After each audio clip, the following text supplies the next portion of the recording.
السلام عليكم ورحمة الله. أعوذ بالله من الشيطان الرجيم. بسم الله الرحمن الرحيم.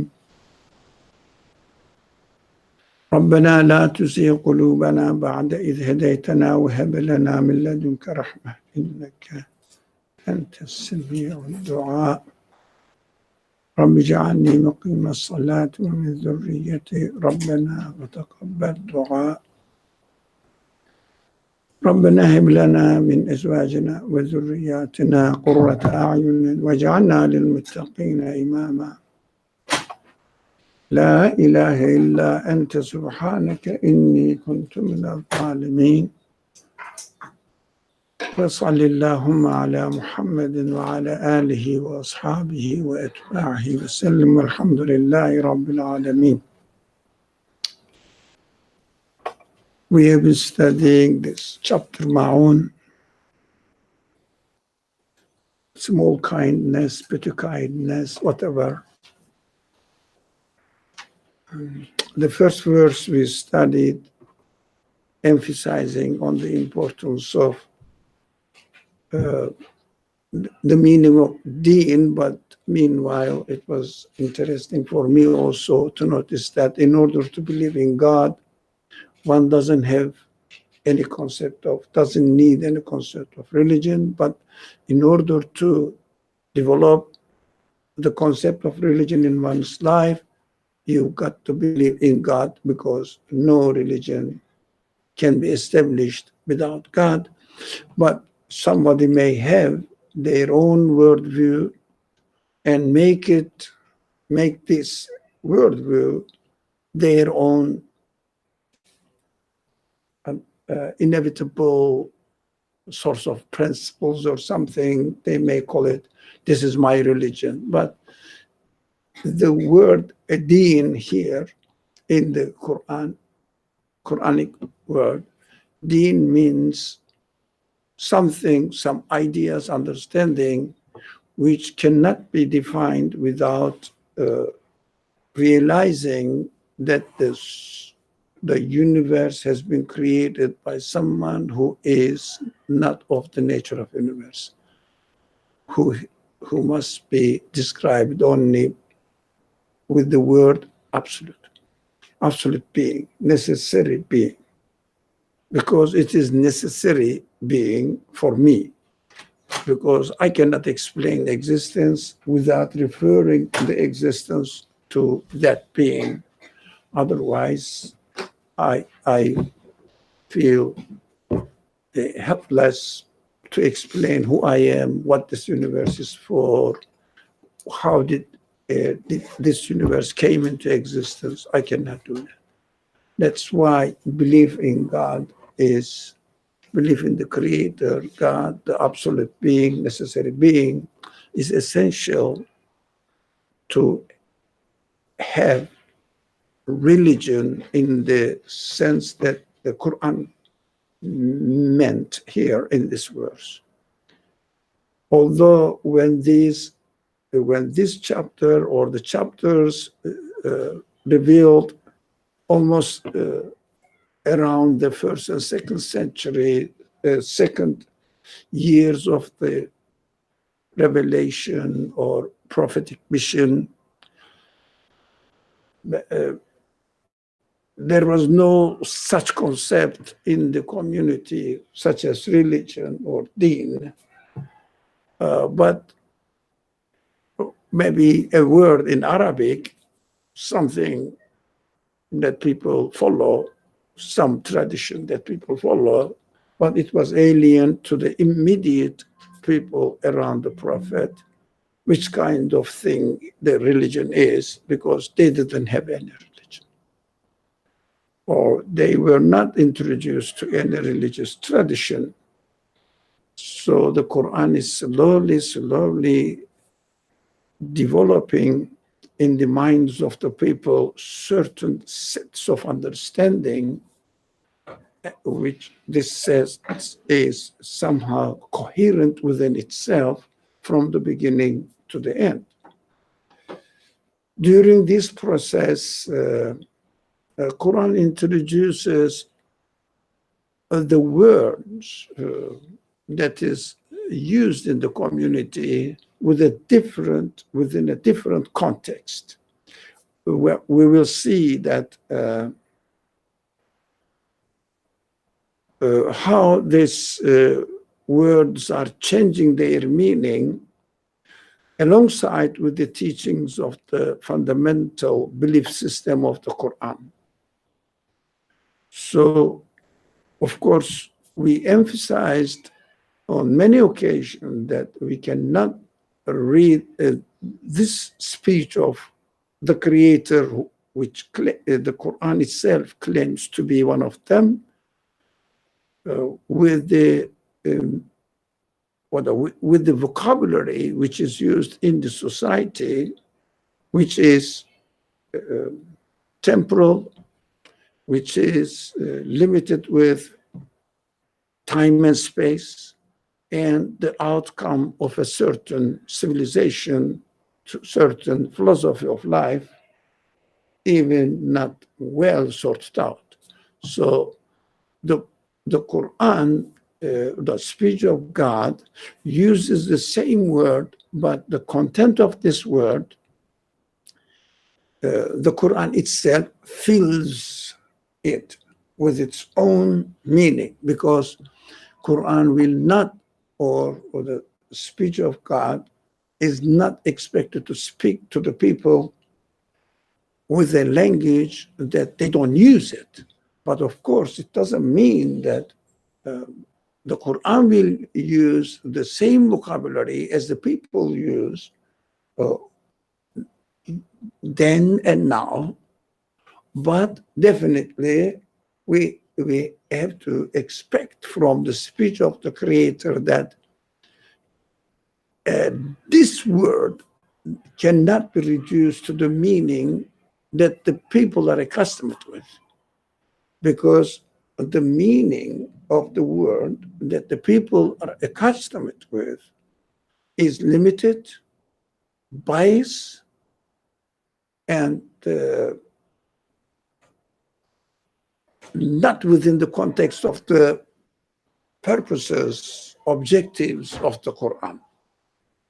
The objectives of the Quran is to teach people what they cannot know within the limitations of this universe. So all these verses we will, or the words that the verses use, we will see cannot be reduced to any experience of the people from their own life, and develop the meaning of the word through their experience of this word. Quran, or the speech of is not related to the content of this word. Maybe it will use, but its aim is not as I aim at in this word for me, because its aim is to teach me how to prepare my mind to understand, to comprehend, which is beyond my capacity, beyond my sphere of experience within this world, but refers to another existence of another word, another thing. The objectives of the Quran is to teach what is not available for human beings within this world. If an information and knowledge is accessible by anyone, by experiencing the life conditions of this world, then by definition, I can know it. I don't know. I don't need the help from my Creator, because the Creator has already endowed within me the ability to find out.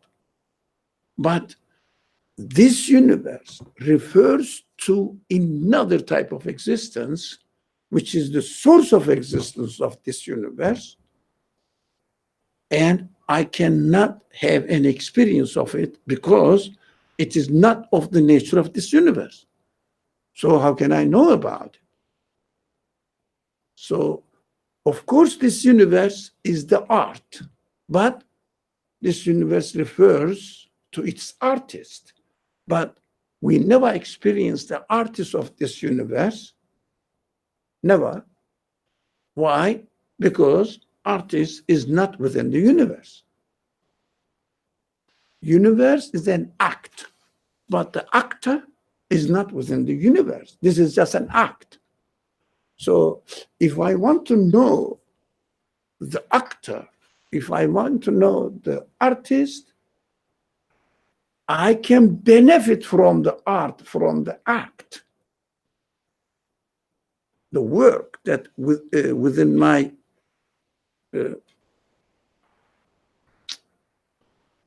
accessible to me within my capacity or experience area, field. It refers to something which is beyond my experience area. How can I understand? So the artist introduces himself to me by pointing the evidence in his art, but introduces himself to me with a new vocabulary, which may be the same vocabulary as I speak here, but with a different content of this vocabulary. That is essential to understand the Quran. For anyone who wants to understand the speech of God, they should never, ever reduce the meaning of the word of the Quran to anything that we experience from here. But of course, the words are used in the Quran. These words refer to things they are, which is within our field of or scope of experience. But it refers to, it is source of existence. And source of existence is not here. That's what I need from the source of existence to help me to understand how can I develop my understanding, perception of the source of existence. I hope that is essential and we are clear about it. That's why while we are reading the Quran, any word which is used in the Quran, I would ask the question, what does this word used in the language of the Quran refer to something which is beyond my scope of experience? What is it? For example, deen. If I say deen, maybe people know that, oh, these people may follow something which is called deen, a kind of experience, or maybe I accept it, I respect it, or I don't respect it, but something what they do, they call it deen, religion, which is translated as religion. So does the Quran, or should the Quran mean the same thing? No, it must come with a new concept. That's why we went into deep meaning of the word ad-din, and we spent maybe 2 or 3 weeks on it. Now it is another problem is that we discussed last week. I think last week, not the week before. We touched upon orphan the week before. Last week I did, the week before as well. Yeah. So we said, we understand orphan within the conditions of this word, but the Quran must mean larger than this or beyond the limitations of my understanding of orphan. We discussed on it, and we included the following word, which is also miskin, and the word ta'am. So according to me, my understanding of ta'am is food that I eat. But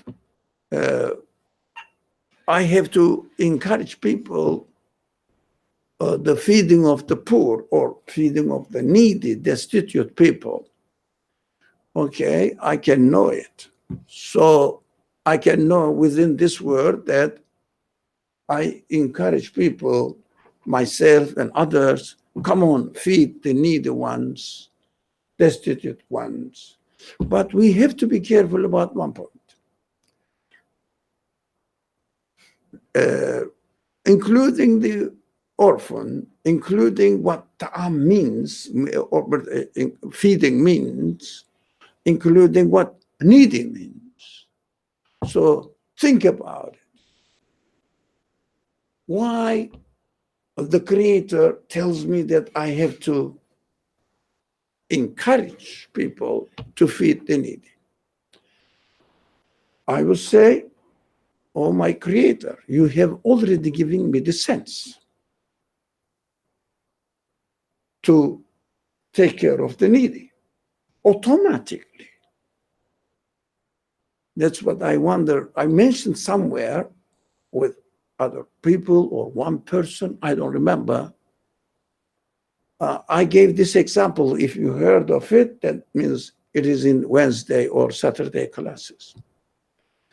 If you present a bunch of roses to somebody next to you, and let's assume that this person is an atheist, declared atheist by himself or herself. I am an atheist, I don't believe in God, etc. Do you think this person would love the rose? Yes. But atheist, but still loves. And would you love the rose? Yeah, I mean, you accept it. You don't say, well, I don't care, what's that? No, I don't say, what am I saying? No. In order to have love for the rose, is there any difference between believing person and non-believing person? Why? Because if my Creator tells me that you have to love the roses, I will say, what's the point? I already know it. And please, I don't need your advice there because I already love the roses. Why do you tell me this? What's the point? Of course, we have to know in general that this is loving the roses is an explicit, clear example. So not treating the orphan with harshness and feeding whatever it is. Feeding is an ambiguous word now. We haven't studied it really a lot about it. The needy, destitute people, whatever it is, I will say, please, my Creator, don't bother. Not that I know it. No, no. You gave me the ability to know these things. Why do you repeat yourself? What is the point in repeating the same thing? It turns out to be meaningless. Repetition. And the Quran itself says, we never said anything in futile. Futile or futile. I don't know about the pronunciation. Futile. Not futile. Abbas. No, God doesn't do anything abbas, meaningless. Is there anything in the universe that is meaningless, futile, pointless in its existence? Well, it's obvious. Okay. That is why we have to wake up. Although you may not hear this very commonly used, of course we have to wake up as a human being and say that, look, whatever the tradition is, I don't care. I listen to them, it doesn't make sense. If there is somebody else, someone else said, look, we cannot read the Quran with the meaning or attaching the meaning to the word according to what we understand in this world, and limit the speech of the Creator with this meaning, then I will say, well, those people who say, no, we understand the Quran, it is clear. Yeah, it is clear by definition. But it is not clear that the Quran uses the same word as I use it with the same meaning. It would be a repetition. It goes almost everything. But let's make the general statement now about these words and exercise how we should really approach the Quran and study the Quran. Check yourself. Primer, that's the first step. Even if you were not taught in the Quran, would you have the same conclusion? Would you have the same attitude without being instructed, without being taught? Okay. Even if you treat an orphan, because if we understand orphan as a person who has no defenders, now, would you enjoy it normally yourself? Don't speak on other people. Some people do. None of your business. Do you enjoy it or not? Or do you say, what I'm doing is wrong? I shouldn't. Yourself. Would you really be pleased that I found an orphan, no one was defending it, then I crashed, took his property out of it, because he's defenseless. Would you enjoy it yourself? Don't speak on other people. They justify with other excuses, so we cannot pass any judgment about other people. Yourself. No, read the Quran for yourself, not for other people. So, don't you think this is a superfluous word? Those people who treat the orphan with harshness. Excuse me, you have already taught me this. So why do you keep saying? I said, no, I'm telling you something, the content of which is beyond your capacity. I am helping you about it. What is that? We have to question. Now, these verses, from one aspect of these, the verses and chapters and verses we are studying presently, from one aspect, they are preparing the minds of the people with a new concept, but in such a way that these concepts are practically available for them to utilize them.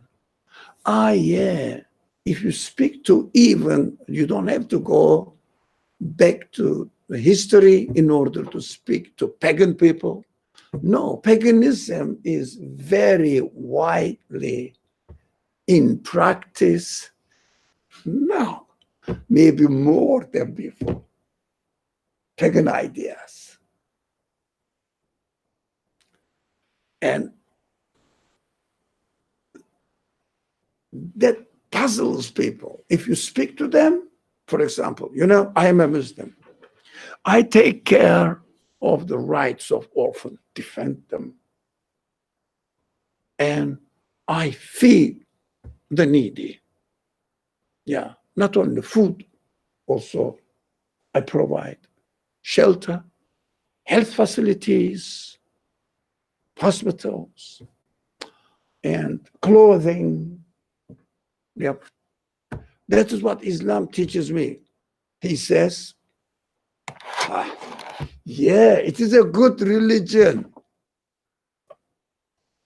It is a good religion. Right?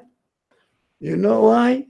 Because this teaching agrees with my humanitarianist understanding. Confirms me. Good. because you don't know how to use your human qualities.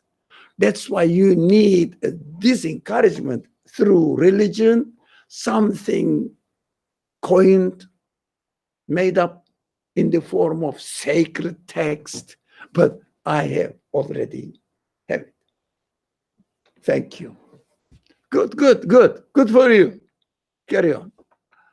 And then goes on and says that these people are really so wild and ignorant, stupid. They need another authority to tell them. They don't know how to use themselves. That is the justification that we give to them. It is very dangerous. It is a misrepresentation of God's teaching, if not really distorting God's teaching, destroying God's teaching. We have to wake up. So we have to ask the question, if it is not really feeding the orphan practically, what is it then? We generalized it. You remember now what we did. Orphan means anything which doesn't have a defense against your harsh treatment, unjust treatment. For example, I will give in a little bit extreme example. The son is orphan in your world, within your capacity. Why is it orphan? Because you can insult it. Now, you cannot reach the son and destroy some part of its property. No, but you can only insult it.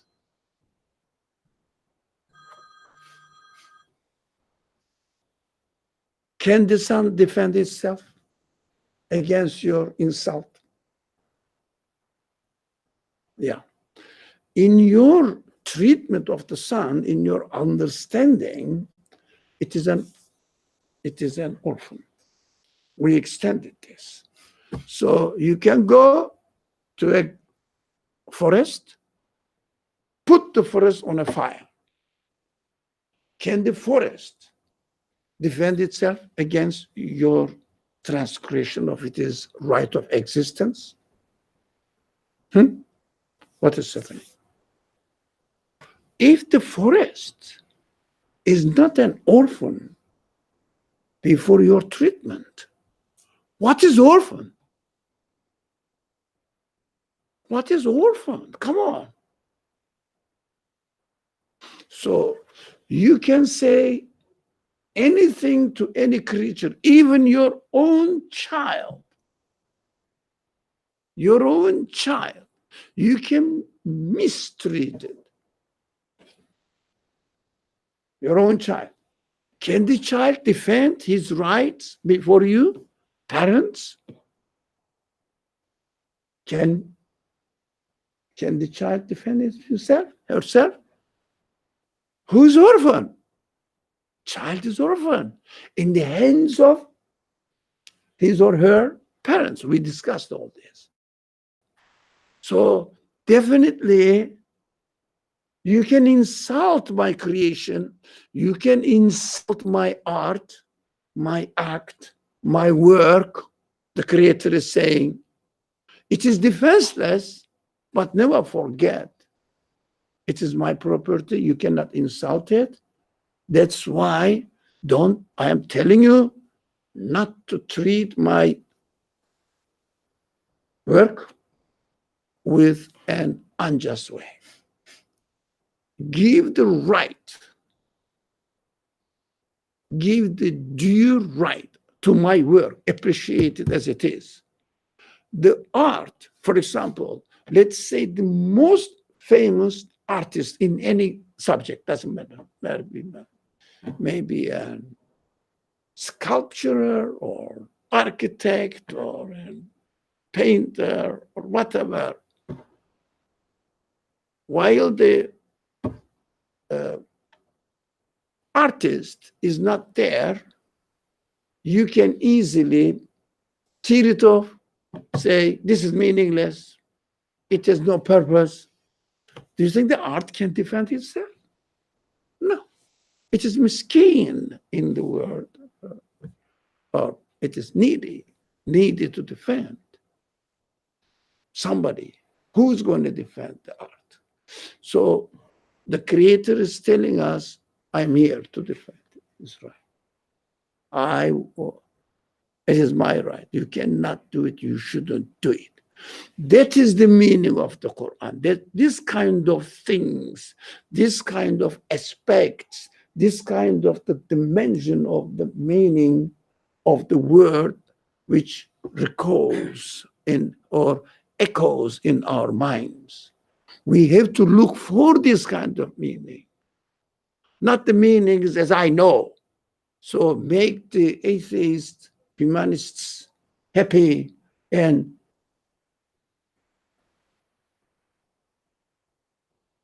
chase or throw religion into stupid people's, uneducated people's, primitive-minded people's garbage bin. Justify his atheistic ideas. We have to wake up. What we have been doing for maybe centuries, just making the atheist feel more surer, much surer about their idea of atheism, saying that religion is for the backward, underdeveloped, ignorant, uncivilized people. We don't need it. Why? What they say here is, such is the one who treats the orphan with harshness. I never do that at all. Even I didn't hear this. And doesn't encourage the feeding of the needy. Of course I do. I don't need it. Maybe some wild people, civilized people, may need it. Let them enjoy it. It is good for them. It's good for them. So I am right in my denial of the necessity of religion or the concept of God, and believe in the necessary existence of the the necessary being, not this transient being, ever-changing being, the source of this being. I don't need it. So we have to be very careful not to give any justification for those people, because they are not right. Who is wrong? They are not wrong as compared to the people who understand the Quran as it is presented in the translation, but they feel more comfortable in denial. The ones who read the Quran, defend it as the word of God, and understand it within the same concept, and an atheist understand the same concept with the same meaning. Give us the justification. They give the justification to those people. They feel more comfortable in their denial of the Creator, need for it. So if someone says guilty, stand up, we have to stand up because it is our fault. That's what I have. I have reached this conclusion so far as I studied here and there, reading both sides, arguments. Yeah, if you like, there are very famous philosophers who defend this idea that the religion is good for those people uneducated, backward, uncivilized, wild. But in fact, if you read the Quran within its own content, according to its own objectives, you understand that these people, rather than being right, they still keep their pagan ideas. Why we don't notice them? We call them civilized people, don't we? The Western side of the world, according to their own description, they are civilized people. Eastern side of the world, again, West and East, according to where you stand. There is no real West, there is no real East. But geographically, demographically, they divided the world into West and East, and they say Eastern people are underdeveloped people, Western people. Lately, that's the concept. And to a certain extent, to say that Eastern people are underdeveloped, I would say, yeah, it seems to be. But Western people are developed, civilized people. No, you are still pagan. That's my claim. You are still pagan. You have not become a proper human being, developed, not in biological sense.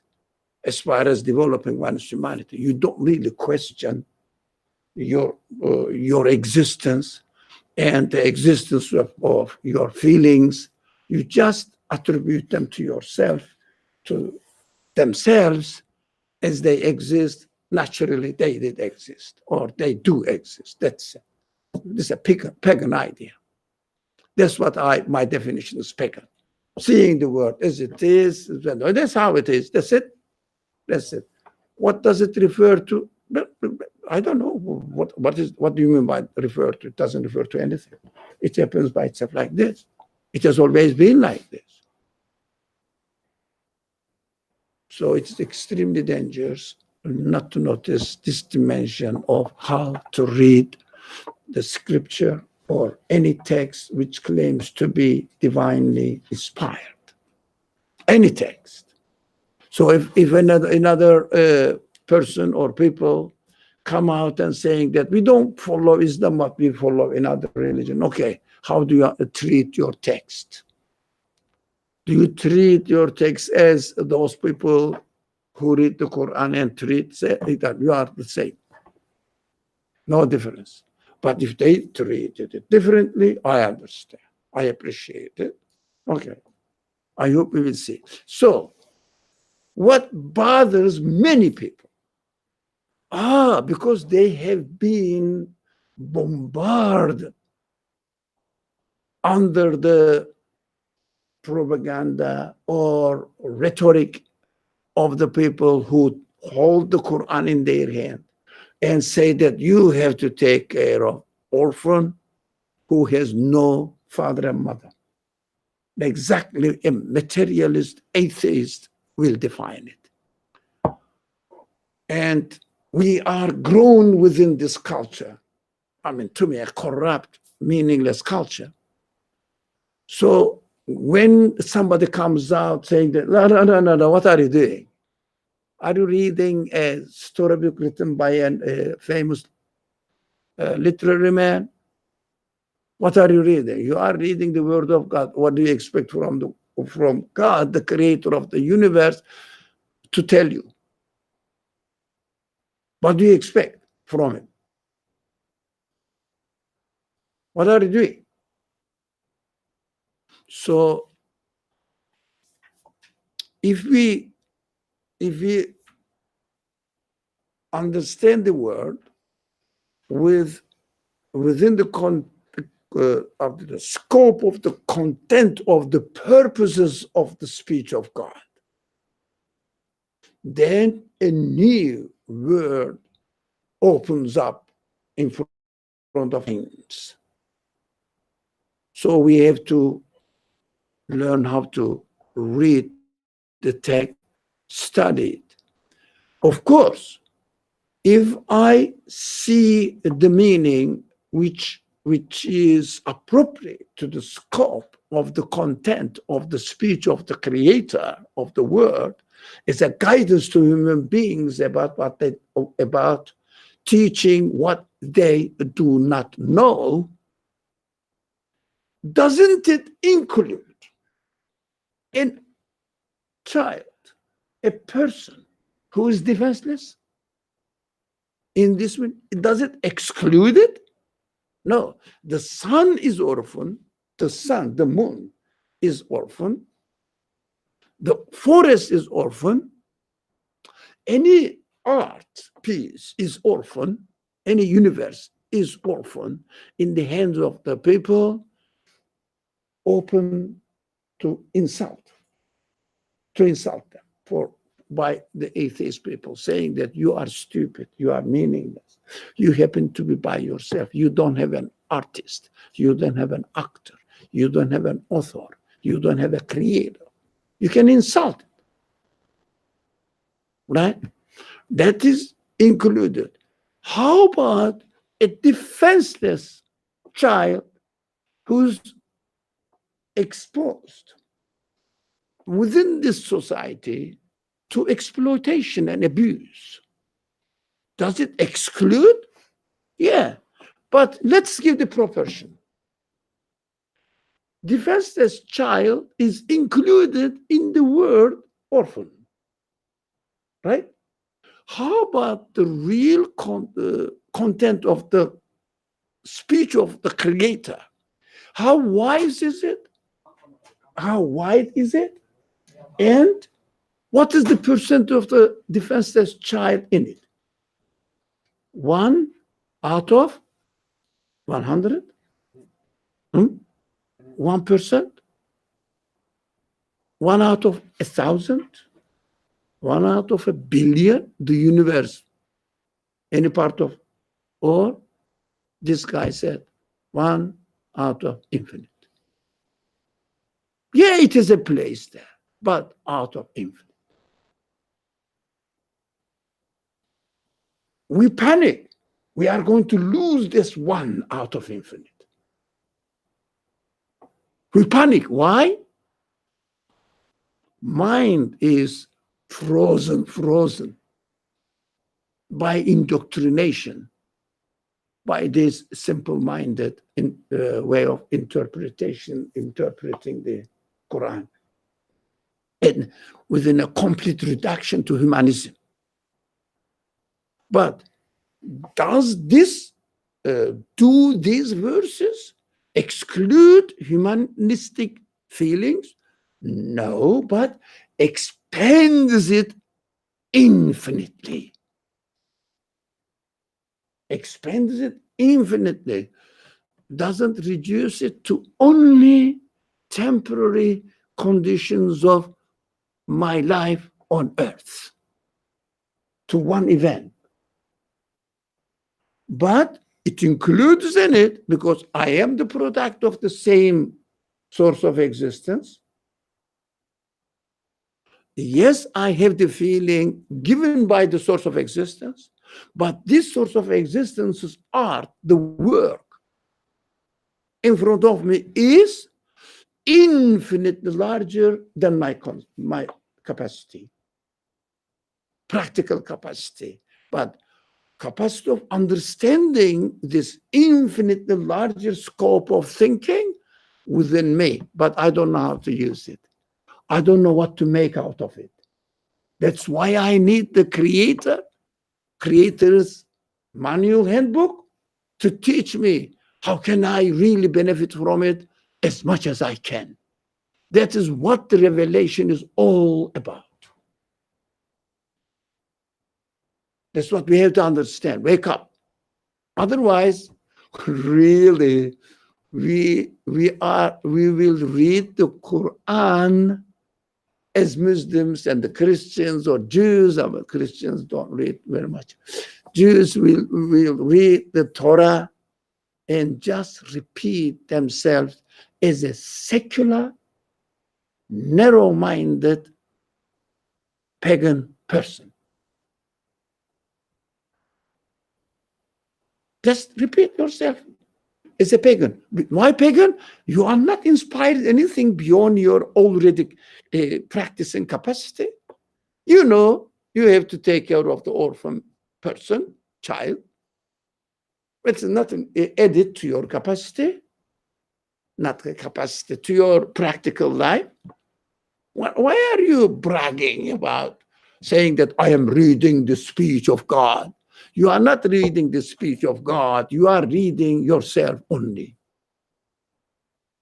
It's already within you. Why do you want to say that? Why do you say that claim that God is saying this? So we can extend this approach. Anything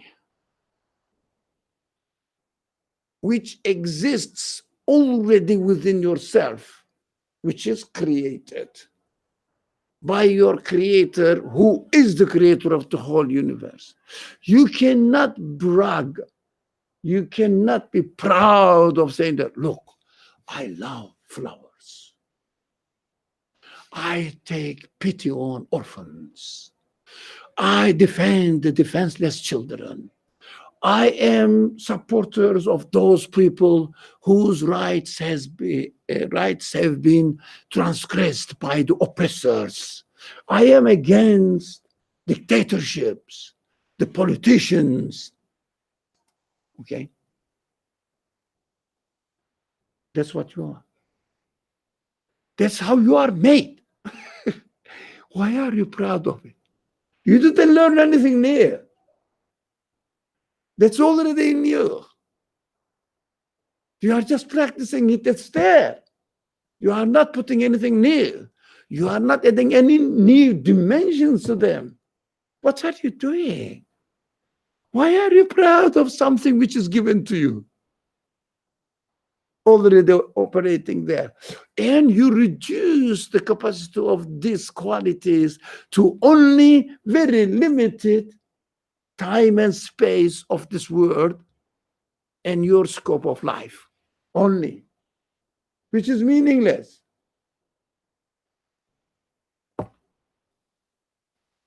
Got it?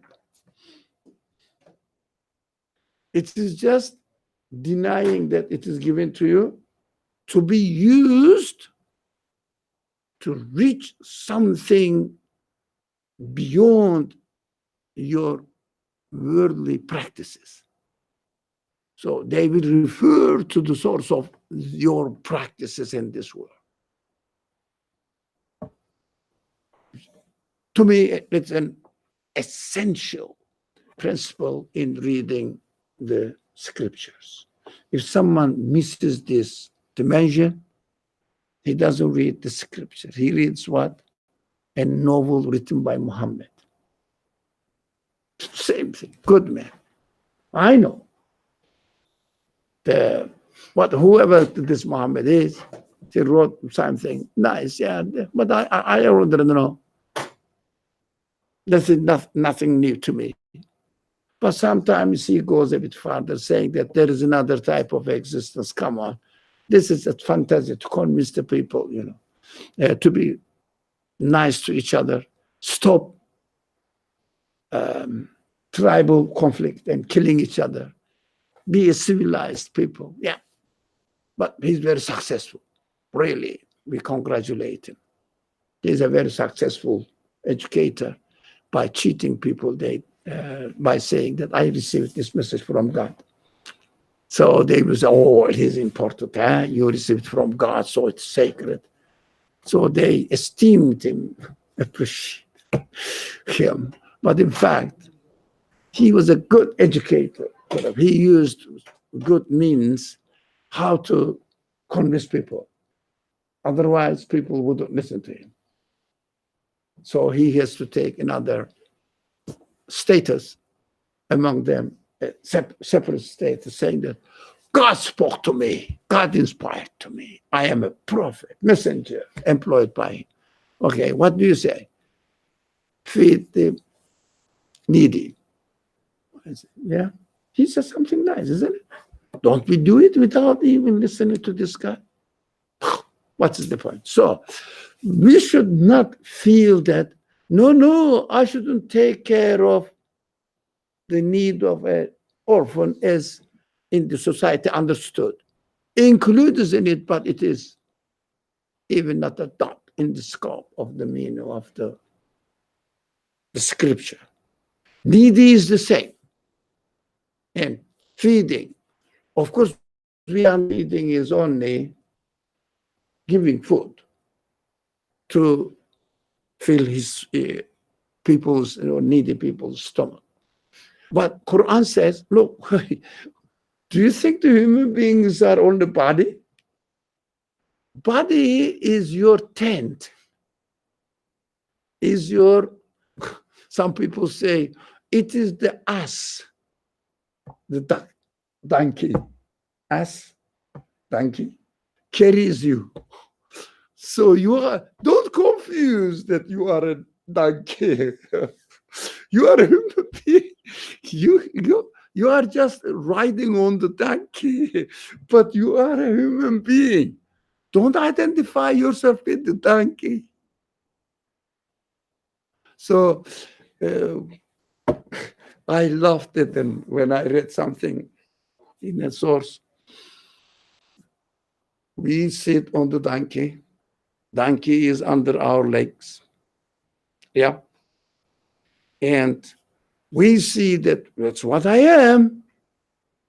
And where is the donkey? That's what I am. Describes himself as a donkey. Because sits on the donkey and describes himself, I am just my body. It means my donkey. That's why the Quran says they are like animals. Yeah, because they define themselves as speaking animals, reasoning animals, economic animals. That means runs after their interests. But animals, they identify themselves with their body. So if we read these verses, which says, which asks us to encourage, I mean, uses another way of speaking, doesn't encourage those people doing something wrong, doesn't encourage the feeding of the needy. It means really we should feed the needy, but they understand that the Creator says, feed the donkey.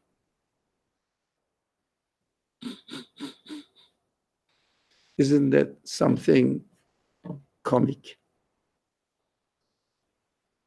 To me, feed the donkey is not feeding human being. What is the food for my human side? I think we can discuss now this. I think we didn't study much about feeding last week, although needy somehow we covered. What is the food for my human side?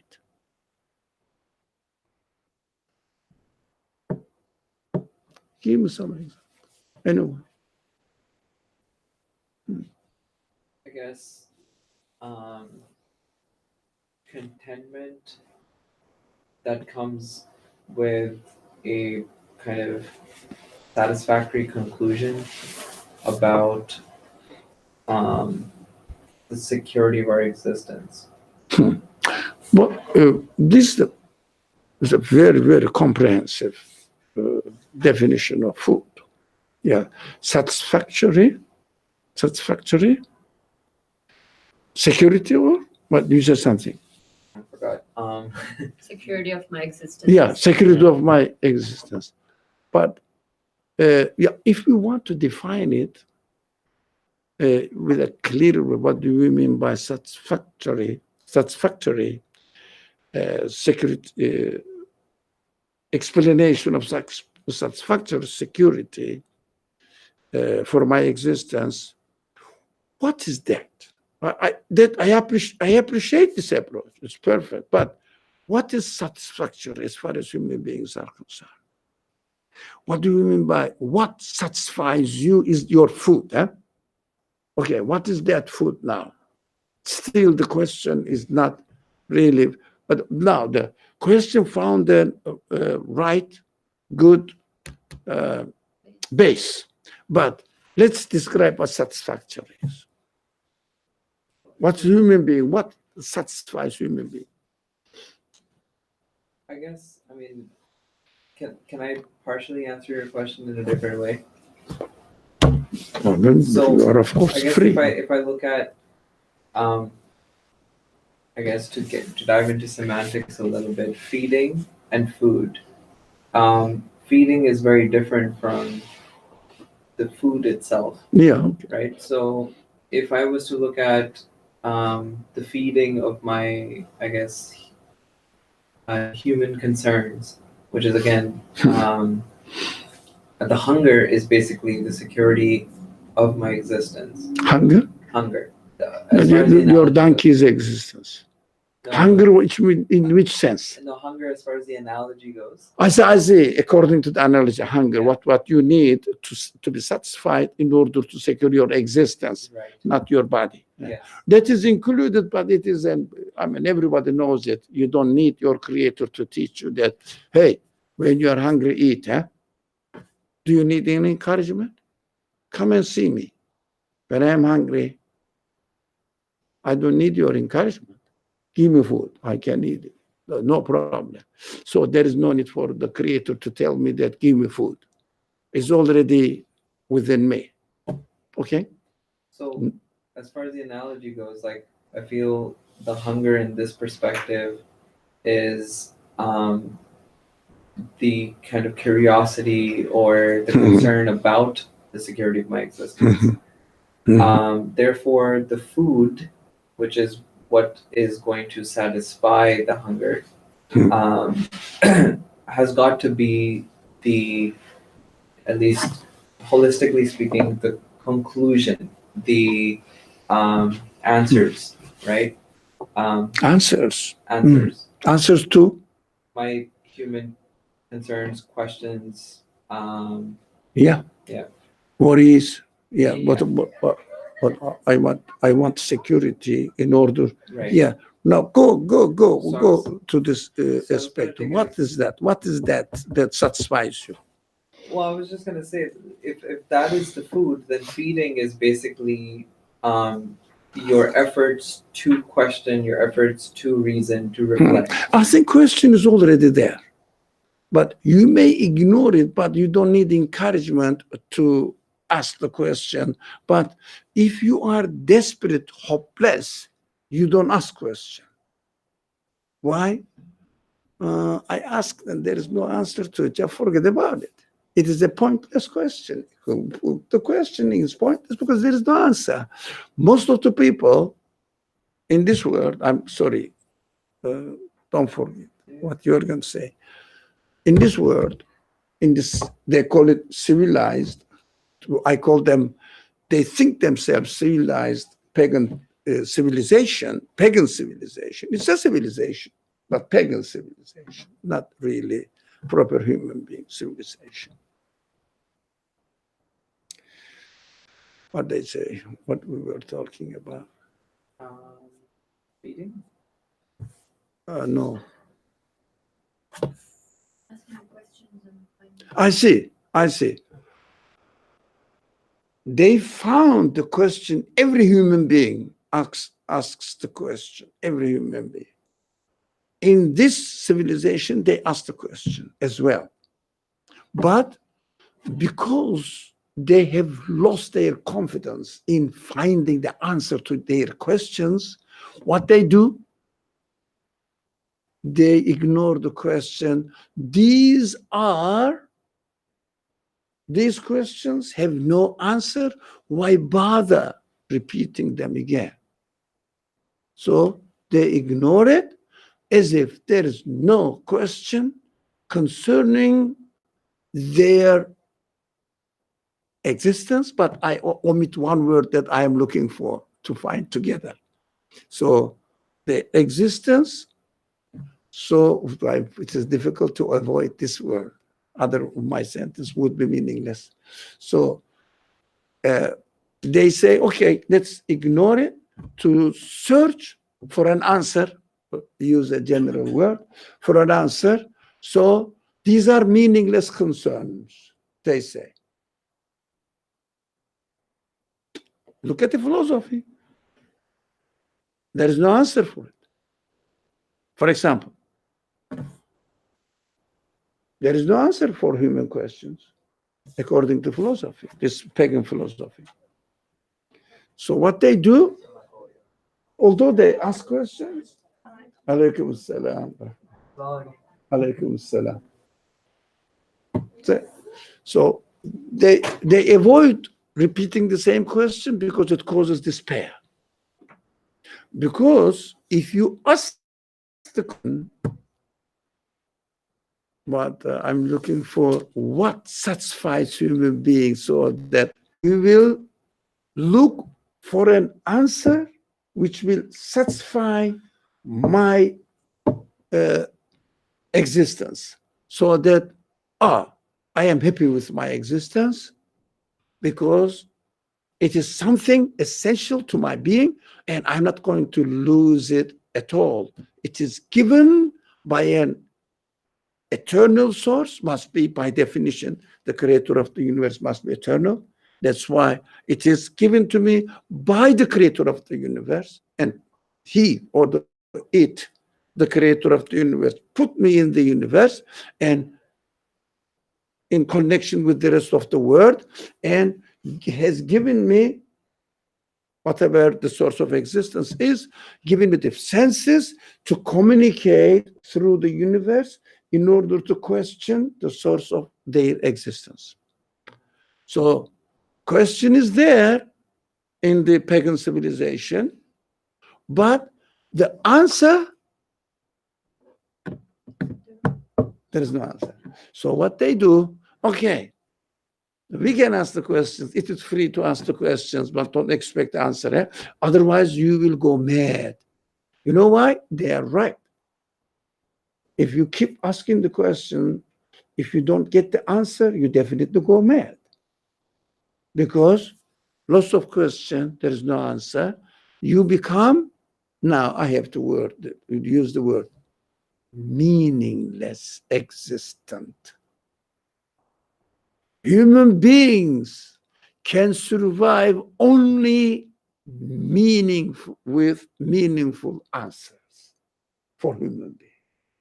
It must be meaningful, which means motivating your existence, making it precious, because it has a meaning in my existence.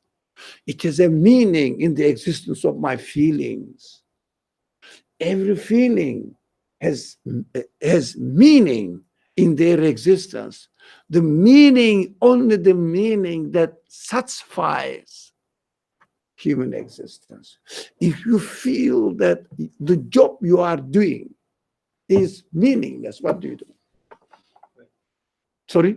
Find a more meaningful job. Yeah, more meaningful job for yourself, if you can. Now, how about your existence? You ask the questions, why do I exist? What is the meaning in existence? Why should I bother about my existence? All these questions follow each other.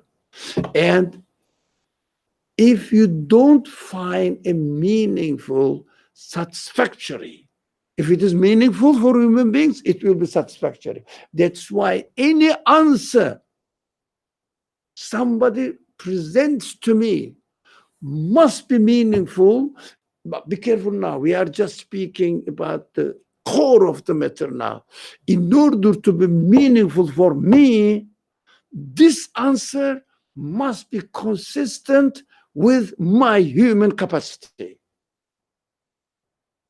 It shouldn't contradict my human capacity. It shouldn't say, no, you believe.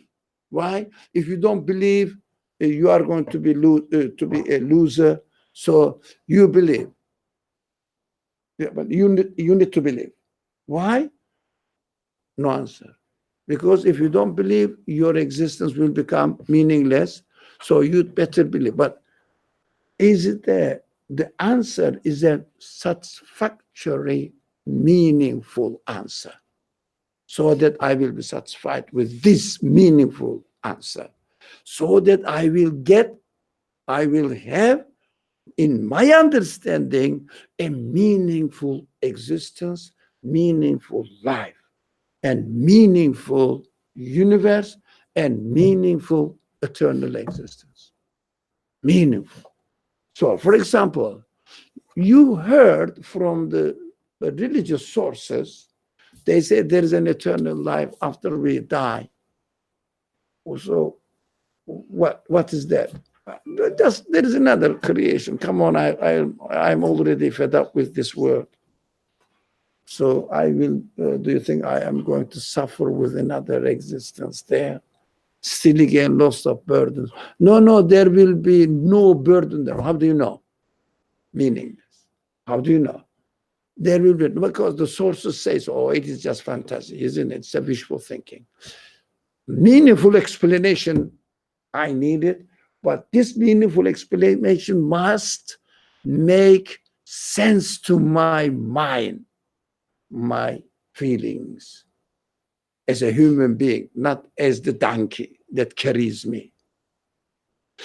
Any food you present to the man who is traveling or journeying on a donkey. So donkey goes where? Grass. Yeah, especially grain, dried grass. Hey, they love it. But if you think that I am the one who's riding the donkey, I need grass as well, or hay, or grain. What do you think? You are identifying yourself with donkey. That's why they treat human being as body in this pagan civilization. So we should not reduce the teachings of the Creator with the same, attaching the same meaning to the words that pagan civilization defines it. Feeding of the needy. Feeding means food, shelter, clothing. And needy means somebody doesn't have food. It means donkey doesn't have grain to eat. How can you accept this kind of understanding, this kind of approach to the Quran, which is just a crime?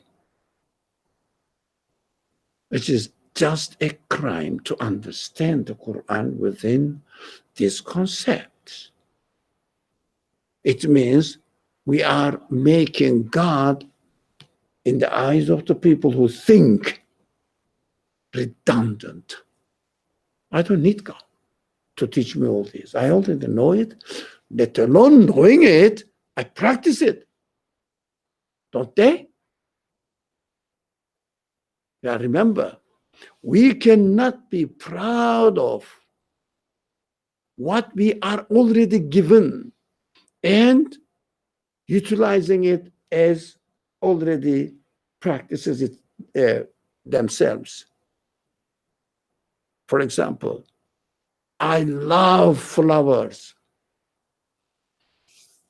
right? Okay, I'm a very good man. I appreciate the beauty, right? I'm a very good man, civilized man. Excuse me, sir, or madam, it's already there. It's given to you. Why are you proud of it? The same thing goes. I feed needy. Yeah, I am a very good human being. I take care of others. Okay? Okay? It's already there. It is almost impossible not to take care of needy ones. Who says no? We shouldn't take care of them. We should send them to factories to make food for animals in a good body, nutritious. Who says that? Who said this? No one says this. You don't have to need a guidance from your creator. Why do you live in this world? It's already there. So believe in God or understanding what the other side of the picture is and speech of the creator becomes redundant in the eyes of the people. So they justify their atheistic understanding, pagan understanding.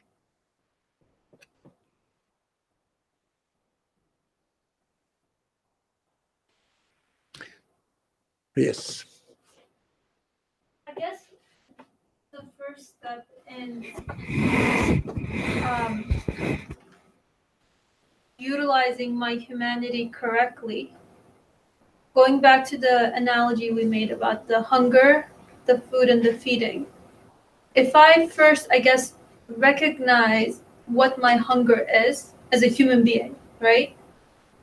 Then that will, I think, Not as a also, human being, as a donkey.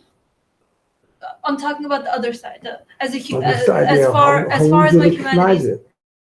How would you recognize it?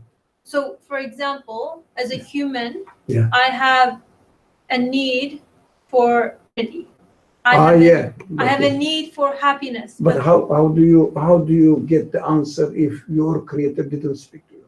Right. So first, I have to recognize that I have these needs in me. I have this hunger. Yeah. Right. But it can't be satisfied by saying the flower is beautiful or I like the flower, I appreciate it. And then I guess I kind of recognize the food, which I guess rationally speaking, only an absolute source can recognize this hunger. However, in order to get to the food, I have to go through the process of feeding. And that process of feeding is confirming for myself that the food actually exists, or confirming that the source of the beauty in the flower, or my yearning, my desire for eternity is confirmable, that it will be given to me, that it is being given to me. That process. This cannot be the objective of the speech of the creator. It is already there. When you start practicing it, your process works, because you cannot ignore. For example, if you are riding a donkey, don't you think about the donkey's need for grains and hay? Yeah, but it's nothing to do with your humanity. So the Quran speaks to what? To whom? Not the donkey, to human beings. So if you start in a way paving a path to justifying this action, everybody sticks there and the speech of the creator become redundant. So this is automatically happening anyways. There is no need to mention. There is no need to tell people that feed the needy. They will say, come on, don't make it stupid, as if I don't know. Why are you talking about? So we are talking about the principle, how to read the speech of the creator as the guidance to human beings, teaching them, enlightening them about what they don't know. You already know, why do you mention? That is an attempt not to lose this traditional religion. You have to justify it. No, at least we needed to practice. You do it anyways. You don't need the guidance. We are talking about the quality, the objectives of the guidance from my creator. Do you feel the need for a guidance from your creator? Have you questioned it? That's what we have to start with. I don't need my creator to tell me that I need to feed my donkey. It's already there. When you are hungry, who can prevent you from eating? Who can prevent you from eating? Separate question. Sorry? Separate question. So, what is there an answer to this? Especially me.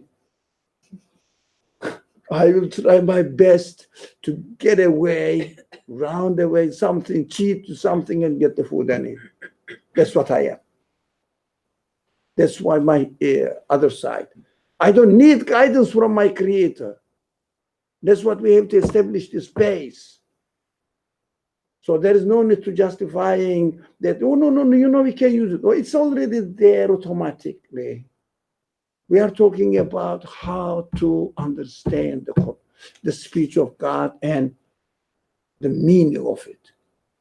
How can we approach to the speech of God within the scope of its own objectives? That is the main subject of today in my mind. So if we make this point clear, because afterwards it will become even more dramatic, where those who pray, come on. What do you mean by salah? What is that? Where do they get it? So, inshallah, I am intending to study this starting from verse 4 and what salat means and why the Creator says, woo then to those who pray. Come on. You say that I'm a speech of God. Come on, you are jumping from one point to another. We were talking about taking care of the need of the orphan and feeding the needy, and you are saying, woo, to those who pray. Come on, it's better to pray, as we understand now. Why do you say woo to those who pray? Isn't that that we need to pray? That's how we understand now. But then, this is the chapter which is revealed the second year of the prophetic mission. There was no such thing that we understand now, salah. So why do you jump from one to another? Come on. You said that you do good things, etc. All right, I understand that it is within me anyways. Now you start blaming even my salah, as we understand now. When you read the standard commentaries, standard commentaries. Now you are destroying my already existing inherited religion. What are you doing?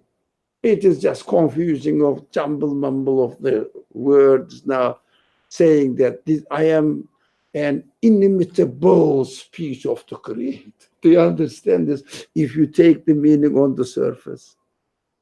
Oh man. But it turns the speech of God into really meaningless scrap if you take it as we understand it.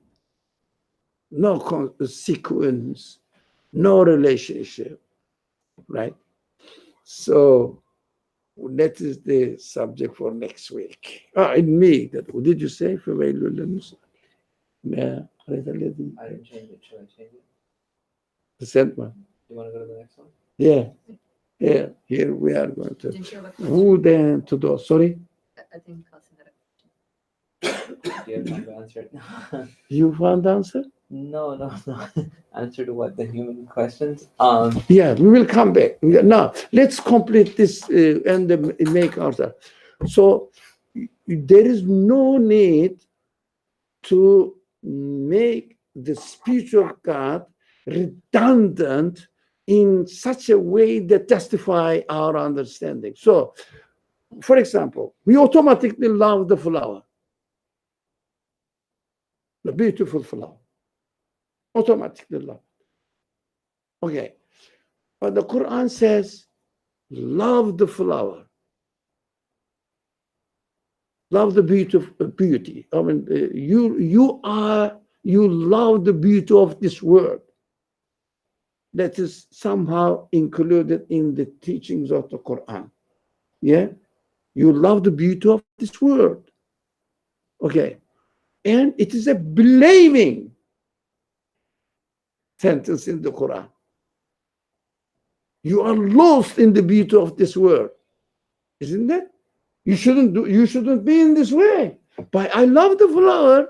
You created me with the sense of loving the flower. Why do you now saying that it is something negative for me? I shouldn't do. As if I shouldn't do. You are immersed in the love of the world. Isn't that Quranic concept? Okay. But I love it, don't I? You gave me the sense to love it, and I do exercise it automatic. Why do you blame me now? There must be a purpose in the teachings of the Quran. Why does it say that here? Then to those who pray, woo on them, woo to them. How do you say another word? Woo. Is that good English? Can you? Sorry? Whoa. Whoa? And not woo. I used to pronounce, I'm used to pronouncing it woo. Wow? Whoa. Whoa. Whoa. Is it called learning? I don't feel shy learning. No, it isn't something. Whoa, whoa, whoa. Oh, I see. Well, how do you pronounce the whoa? There's an E at the end. I'm not blaming you, but that's what they pronounce it. But for me, I read, so come on, why do you say that? What, you encourage me to pray? Now you say, whoa, to pray, those who pray. But who are hidden so prayer? Of course, the translations are full of problems. So we will discuss them next week. So we will understand that if we try to include in human senses related to this, the conditions of this world, and include this meaning in the Quranic teaching, what are we trying to do? Turn the speech of God into redundance, because we say, come on, from the beginning I have it anyways. Right? That's why we have to be careful. Look, something automatically happens. For example, if you say, look, somebody is proud of helping the needy ones, all right?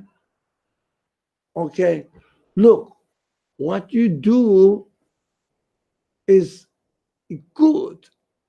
Yeah, isn't that enough? It's good. Isn't that enough?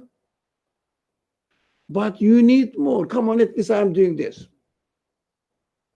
You know, as if you are really blaming me what I'm doing here.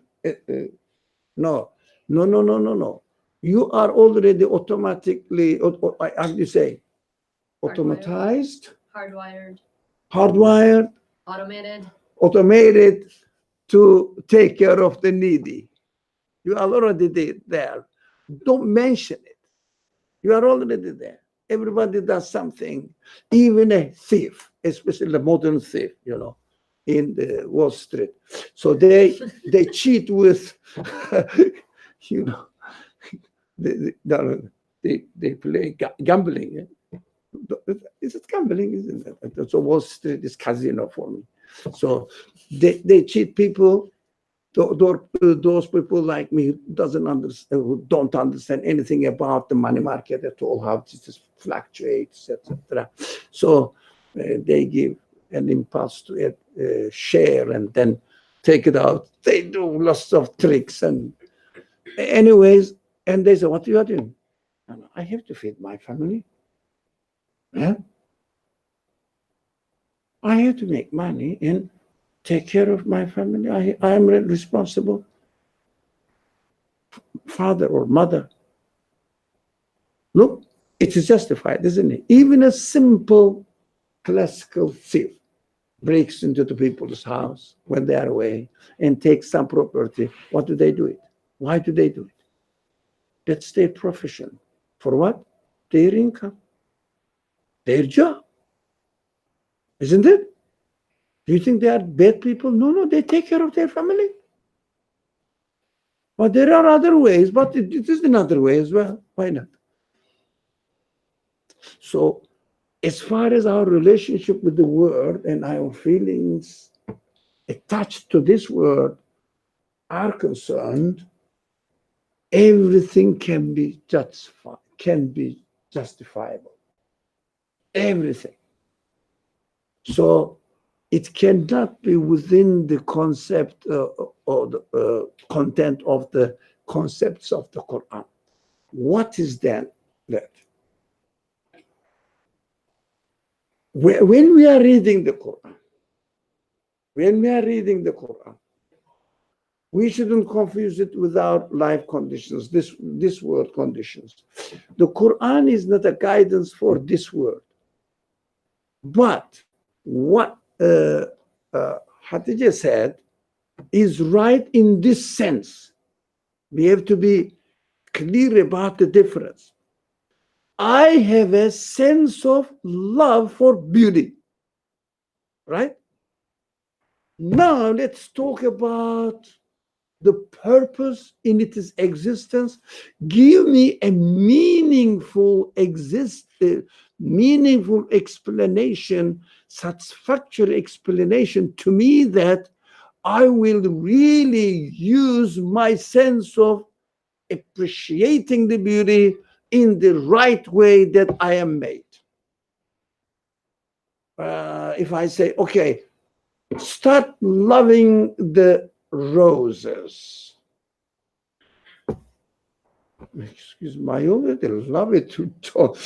I don't need anything about encouragement there. That's already there. So I'm talking about the meaningful explanation for the existence of the sense of love within my humanity. What am I going to do with it? But why do I have the sense of love? Whoever made me, nature made me, I don't care. Or accident made me, evolution made me, whatever the name you put it, doesn't care. It doesn't matter, I don't care. What does it mean for me to have the sense of love? Give me a satisfactory, meaningful answer for me. They will say, yes, it makes my life meaningful. Do you understand? So, people don't need guidance. It is automatic there. Don't need that you have to love roses, okay? I will send you a bunch of roses. So when you receive it, please love it. Huh? Do you need to say this? Do you are the newcomer? So no. No, it's already there. That's why you are sending this person a bunch of flowers. You know that automatically he will love it. Yeah? So the people question. Why do I have this love of flower? Practically speaking, I love flower. That's why it is there. Okay, you loved flower. You didn't like roses. You didn't like it with thorns, right? So it's beautiful. It's a beautiful analogy, creating the rose with the thorn. If you don't love the rose according to its purpose, the thorn will hurt you because you will be left. Roses fade away. What remains? It's a beautiful analogy in Crete. What remains when the roses fade away? Stronger thorns. Pain. Sorry? Pain. Yeah. Pain is scan. I don't need to love roses and encouragement to love roses if I don't prevent myself from being stung by the thorns, the pain of separation, right? That is preparing the minds for next week's Wednesday discussion. It is something to do with salat. Now we will remember. Excuse me. Okay, let's stop here now, inshallah. And until somebody is insisting. Can I stop it? Yeah, inshallah. Assalamu alaikum wa rahmatullah. See you Saturday and Sunday.